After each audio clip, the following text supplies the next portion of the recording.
7 खून,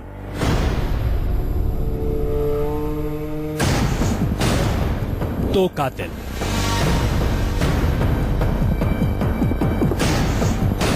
और 7 साल की कानूनी जंग। 7 साल बाद 7 लोगों को बेरहमी से मौत के घाट उतारने वाले कातिलों की प्रेमी जोड़ी का मुकद्दर अदालत ने तय कर दिया। उनके लिए तैयार हो गया फांसी का फंदा। रूह कपाने वाली 7 लोगों के मर्डर की स्क्रिप्ट लिखी थी उत्तर प्रदेश के अमरोहा में रहने वाली शबनम और उसके आशिक सलीम ने। शबनम ने अपने प्रेमी के साथ मिलकर अपने परिवार के 7 लोगों को कत्ल कर इलाके में कोहराम मचा दिया था। मौत के उस खूनी खेल को जिसने देखा था उसकी रूह कांप उठी थी, क्योंकि शबनम ने 1 साल के मासूम बच्चे तक को नहीं बख्शा था। 7 साल के अंदर लोअर कोर्ट से लेकर हाई कोर्ट तक ने इस हत्यारी बेटी और इसके आशिक को फांसी की सजा सुना दी।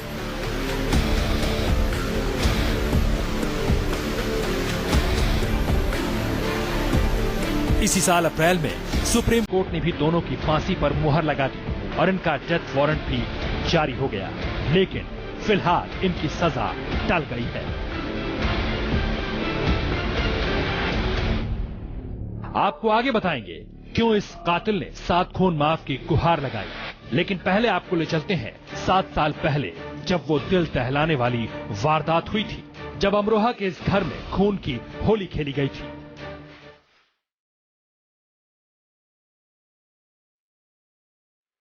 आज ये घर वीरान पड़ा है, लेकिन 7 साल पहले जब यहाँ 7 लोगों को नहीं मारा गया था, इस घर में खूब रौनक थी। लेकिन इस घर की दीवारों पर लगे खून के धब्बे उस वारदात की गवाही दे रहे हैं जिसने आज इसे खंडहर में तब्दील कर दिया।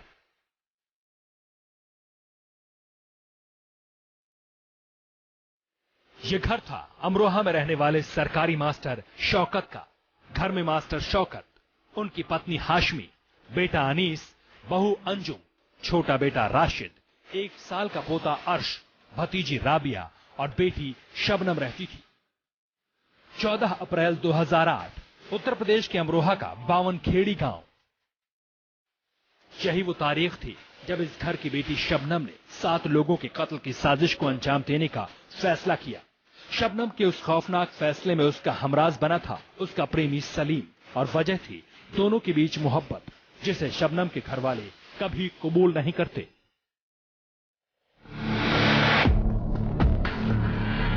चौदह अप्रैल 2008 की रात जब सारे घरवाले खाना खाकर सोने जाने लगे तो शबनम ने सभी को चाय पीने के लिए कहा।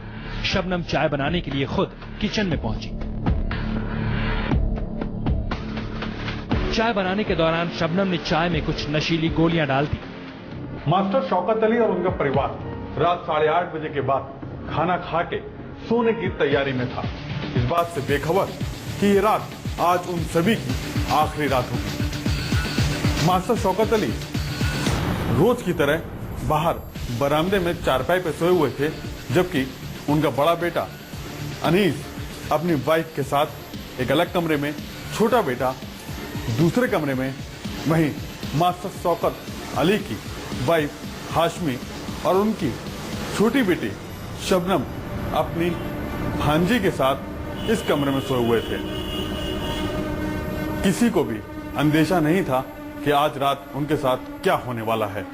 धीरे धीरे नशे की गोलियां अपना असर करने लगी और सभी गहरी नींद में सो गए। शबनम ने सबको चाय पिलाई। कुछ ही देर में चाय में मिलाई गई नशे की गोली ने अपना असर दिखाना शुरू कर दिया। लोग अपने बिस्तरों पर पहुंचे और बेहोश हो गए, लेकिन शबनम की भाभी अंजुम चाय नहीं पीती थी, लिहाजा उसे शबनम ने दूध में नशे की गोलियां दी। उसने बताया कि मैंने चाय में डाल करके नशा किया था। कि चाय तो उन दादा का मालूम किया था कि चाय तैने बनाई थी कि नहीं, मैंने नहीं बनाई, राबिया ने चाय बनाई थी और मैंने चाय की पत्ती डाली थी, उस वक्त मैंने नशा डाल दिया था। कि भाभी चाय नहीं पीती थी तो उसे मैंने 1 गिलास दूध में नशा डाल करके उसे भी दे दिया। तो इस तरह से जब वो सब सो और मैं ऊपर जा करके छत पर चली गई और जब ये सारे नशे में हो गए, बेहोश हो गए, तब मैंने फोन करके बुलाया। गांव के बेहोश होते ही शबनम ने साजिश को अंजाम देने के लिए अपने प्रेमी सलीम को फोन करके बुला लिया। पहले से प्लानिंग के मुताबिक सलीम तैयार था।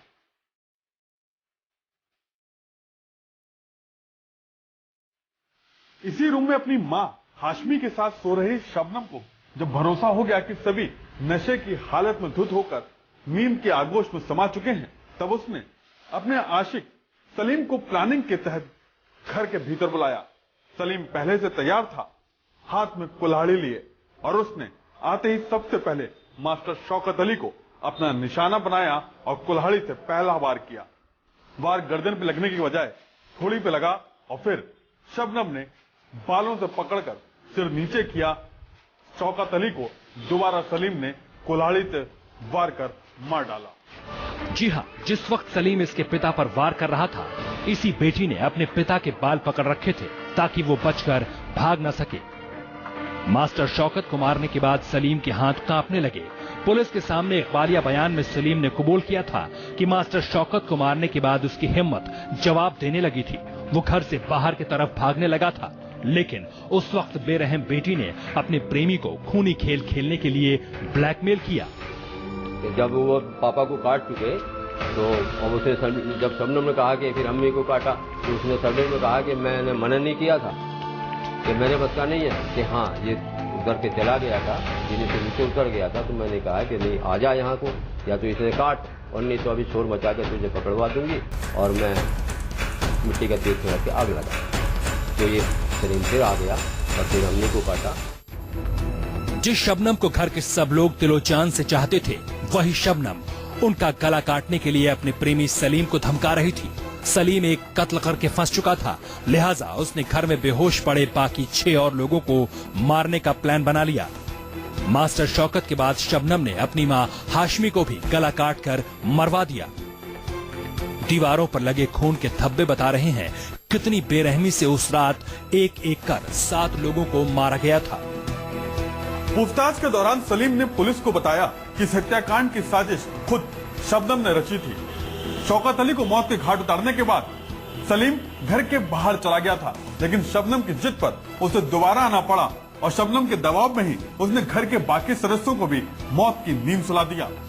शबनम के सिर पर मौत का ऐसा जुनून सवार था कि उसे अपने 1 साल के भतीजे अर्श पर भी तरस नहीं आया। उसकी चीखें भी शबनम के जहन में घुसे हैवान को बाहर नहीं निकाल सकी। पहले सलीम ने मासूम अर्श का गला दबा दिया, उसे मरा हुआ छोड़कर आगे बढ़ा, लेकिन चंद मिनटों बाद अर्श के जिस्म में सांसें लौट आईं। लेकिन इस बार खुद शबनम ने अपने हाथों से उस बच्चे का गला घोंट दिया। आधे घंटे तक मौत का तांडव खेलने के बाद भी शबनम का दिल नहीं पसीजा। इस रूम में सो रहे अपने भाई अनीस और भाभी अंजुम को मौत की नींद पहले सुला चुकी थी। उनके बीच में सो रहा था दूध मुहा बच्चा 1 साल का अर्श। बच्चे की रोने की आवाज सुनकर खुद शबनम ने उसका गला घोंटकर मार डाला। सब बेहोश पड़े थे, लिहाजा कोई भी मौत से बचने के लिए जद्दोजहद नहीं कर सका। शबनम और सलीम ने एक एक कर कुछ ही देर में 7 लोगों को कुल्हाड़ी से काटकर मार डाला। वारदात को अंजाम देने के बाद सलीम आराम से वहां से चला गया। सलीम अपने घर गया और अपने घर वालों को मारने वाली शबनम घर के अंदर ही रही। एक तरफ माँ बाप, भाई और भाभी की लाशें पड़ी थी, तो दूसरी तरफ शबनम बेफिक्र होकर घर में घूम रही थी। घर में खून से लथपथ 7 लाशें पड़ी थी।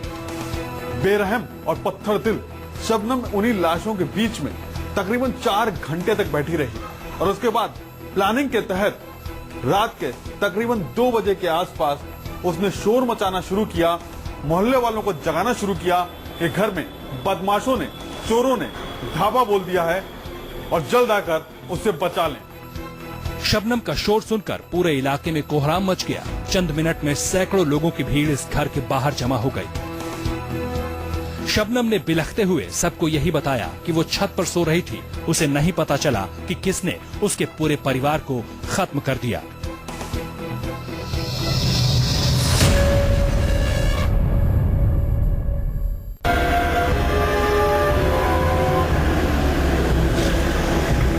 सात लोगों के मर्डर की खबर मिलते ही पुलिस में भी हड़कंप मच गया।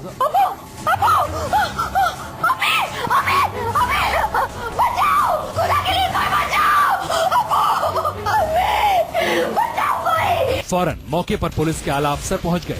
7 लोगों की हत्या से लोग गुस्से में उबल रहे थे। इलाके की कानून व्यवस्था के बिगड़ने का खतरा खड़ा हो गया था। 8-10 मिनट में ही पुलिस यहाँ पर आ गई थी।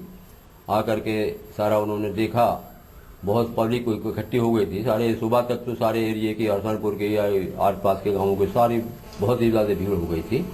तो शुरू में तो पुलिस, पब्लिक भी ये कह रही थी कि पुलिस ने कराया है, पुलिस हाय हाय के नारे लगाना। लेकिन पुलिस ने कहा कि भी ठीक है, सारा काम होंगे, पोस्टमार्टम होने दो। और तब जाकर के लाशें उठी थी, पोस्टमार्टम के लिए गए थे। किसी तरह से लोगों को समझाकर पोस्टमार्टम के बाद 7 की लाश को उसी घर के अहाते में दफन कर दिया गया जहां मर्डर हुआ था। पुलिस के सामने चुनौती थी कि वो पता करे कि आखिर किसने इतने खौफनाक हत्याकांड को अंजाम दिया। अमरोहा पुलिस ने शबनम के बयान के आधार पर लूटपाट के इरादे से हत्या के एंगल से तफ्तीश शुरू की, लेकिन जब घर का सारा सामान सही सलामत मिला तो पुलिस को अपनी थियरी बदलनी पड़ी। इस बीच पुलिस को ये बात बार बार खटक रही थी कि पूरे परिवार का सफाया करने वाले कातिलों ने सिर्फ शबनम को जिंदा क्यों छोड़ दिया। मैंने ये देखा, 7 लाशों का जब निरीक्षण किया तो मुझे उस समय ये आभास जरूर हुआ था कि इसमें मारने वाला कोई परिवार का सदस्य जरूर है, क्योंकि जितने भी मृतक थे उनमें कोई भी हलचल नहीं हुई थी और उनके नीचे जो कपड़ा बिछा हुआ था न उसमें सुगड़न थी, जो चद्दर ओढ़े थे न उसमें सुगड़न थी। तो मेरे दिमाग में ये उसी समय जरूर आ गया था कि इसमें कोई परिवार का सदस्य जरूर शामिल हुआ है। पुलिस को ये बात भी समझ नहीं आ रही थी कि आखिर हत्यारे घर में दाखिल कैसे हुए, क्योंकि घर का गेट अंदर से बंद था और उसे तोड़ा भी नहीं गया था। अब शबनम भी पुलिस की जांच के दायरे में आ चुकी थी, लेकिन बदहवास से दिख रही शबनम की हालत ऐसी नहीं लग रही थी कि पुलिस उससे कुछ पूछताछ कर सके। पापा का भतीजा लगा वो। तो क्या मुझसे कोई पहले कोई झगड़ा झंझट हुआ? झगड़ा उसने 2 बार तो लगवा भी दिए थे मारने को। अच्छा, पहले कितने दिन की बात है ये?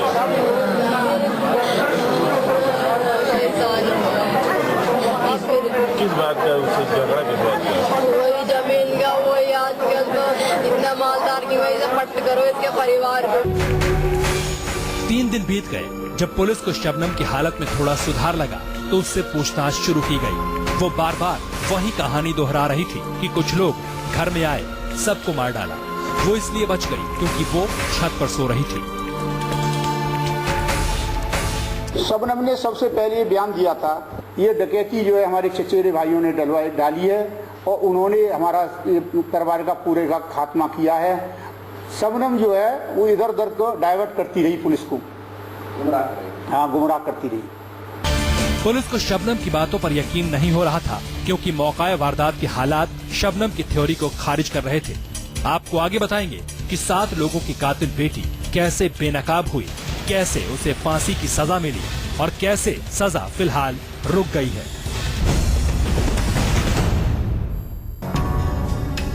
अभी तक आपने देखा कैसे शबनम ने अपने प्रेमी सलीम के साथ मिलकर अपने 7 घरवालों को बेरहमी से कत्ल करवा दिया।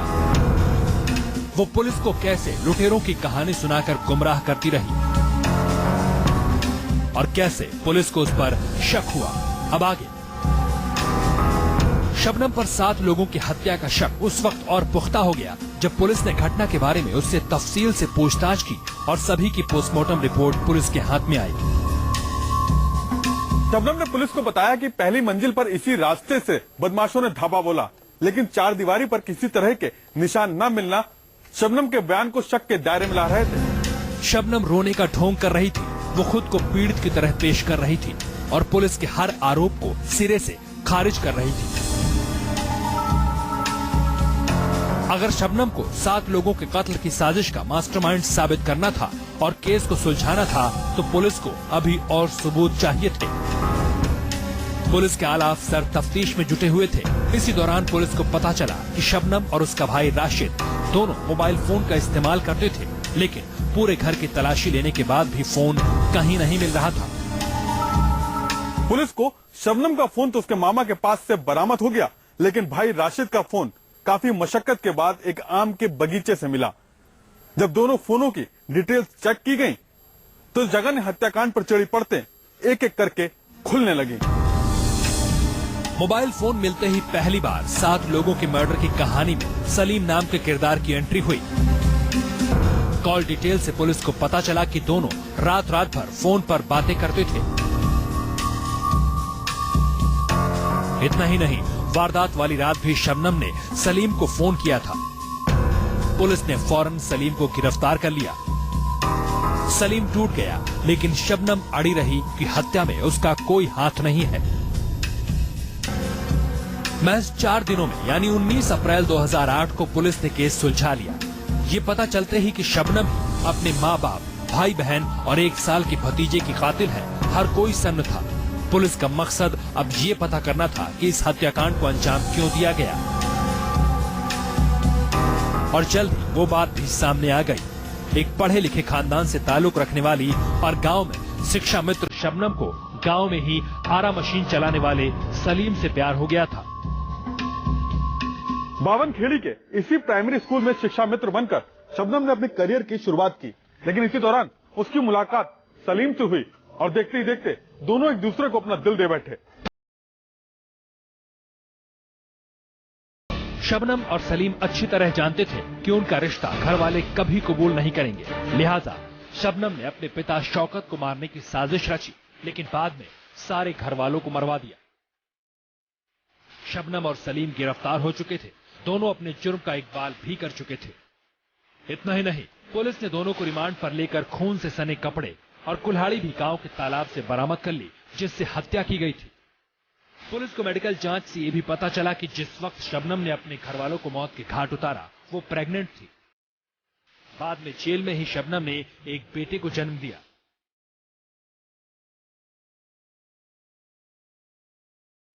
उधर दोनों की पेशी अदालत में शुरू हुई। गवाहों और बयानों का दौर शुरू हुआ और पुलिस ने सबूतों का ऐसा जाल बुना कि इन्हें फांसी की सजा हो गई। लेकिन शबनम के वकील आज भी कह रहे हैं कि हत्या शबनम ने नहीं की। कब बताई जाती है, इसमें कोई भी चश्मदीद गवाह नहीं है जो ये कहने वाला हो कि शबनम सलीम ने हमारे सामने इन लोगों को मारा है।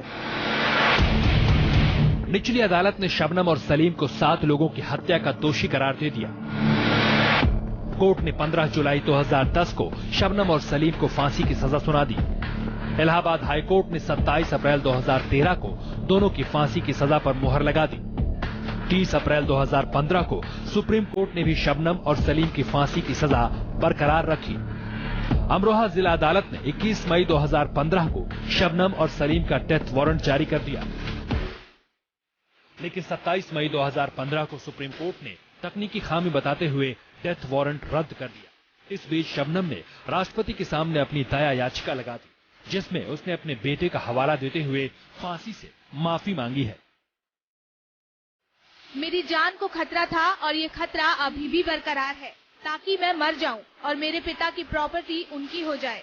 मेरा एक बेटा भी है जिसे मैं देश का एक अच्छा नागरिक बनाना चाहती हूँ। आपसे गुजारिश है कि मेरी सजा को माफ कर मुझे रिहा कर दिया जाए, ताकि मैं अपने बेटे की सही ढंग से परवरिश कर सकूं। मेरे सिवाय इस दुनिया में उसका कोई नहीं है। फिलहाल शबनम की मर्सी अपील राष्ट्रपति के पास है और जब तक इस पर कोई फैसला राष्ट्रपति नहीं लेते, तब तक इस हत्यारिन बेटी को फांसी की सजा नहीं दी जा सकती। लेकिन हैरानी इस बात की हो रही है कि जिस बेटी ने अपने माँ बाप को बेरहमी से अपनी आंखों के सामने मरवा दिया, वो भला अपने बेटे के नाम पर जिंदगी की भीख कैसे मांग सकती है। मुरादाबाद से गजनफर अली के साथ प्रशांत गुप्ता, अमरोहा न्यूज़ 24।